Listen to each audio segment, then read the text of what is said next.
বিসমিল্লাহির রহমানির রহিম। আসসালামু আলাইকুম প্রিয় ভাই বোনেরা, কেমন আছেন? আলহামদুলিল্লাহ ভালো আছি। আমি কয়দা ভাজি করতেছি। পরিমাণ মতো, খুবই অল্প পরিমাণ মতো তেল দিয়েছি। এই গরমের মধ্যে তেল মশলা যত কম খাওয়া যায় তত স্বাস্থ্যের জন্য অনেক ভালো। তেল মশলায় খাবার মজা করে না, মজা করে খাবার প্রসেসিংয়ের উপরে। যত বেশি কষাবেন, ভালো করে রান্না করবেন, খেয়াল করে রান্না করবেন, ততই বেশি মজা হয়, সুস্বাদু হয়।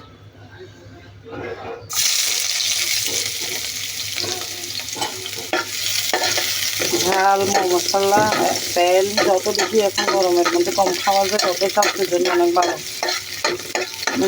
কষাবো। পেঁয়াজ কষানোটা হয়ে গেছে। কষানো মানে পেঁয়াজটা তেলের মধ্যে ভাজা করলে পেঁয়াজের একটা যেটা কাঁচা একটা ঘ্রাণ থাকে সেটা চলে যায়, সেটাকে আমি কষানো বলি। আবার মশলা দিয়ে একটা কষানো আছে। আমি এখন পরিমাণ মতো কাঁচামরিচটা দিয়ে দিচ্ছি। আমি 2টা কাঁচামরিচ দিয়েছি আধা কেজি ইয়ের মধ্যে, কয়দার মধ্যে।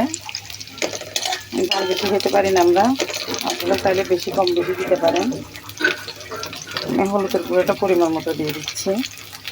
হলুদগুলো আমরা সবগুলো মশলা চুড়ে খাই, সেজন্য আমি খুবই অল্প দিয়ে রান্নাটা করি, কারণ এগুলো বেশি, এগুলোতে বেশি মানে কালারফুল বেশি হয়।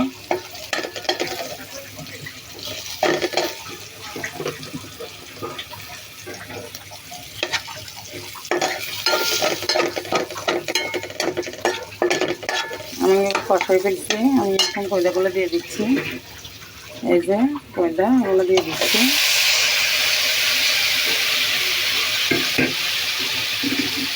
উল্টিয়ে পাল্টিয়ে এগুলো 15-20 মিনিটের জন্য ঢাকনা দিয়ে দিব।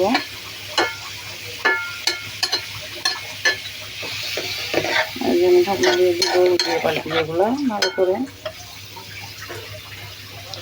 লবণটা দিয়ে নিই, লবণটা দিব এখন আমি এখন লবণ দিয়ে দিব পরিমাণ মতো। এই যে আমি এখন এগুলো লেড়ে চেড়ে ঢাকনা দিয়ে দিব 20-25 মিনিটের জন্য, ততক্ষণ হয়ে যাবে। আলহামদুলিল্লাহ কয়দা ভাজিগুলো হয়ে গেছে সুন্দর করে।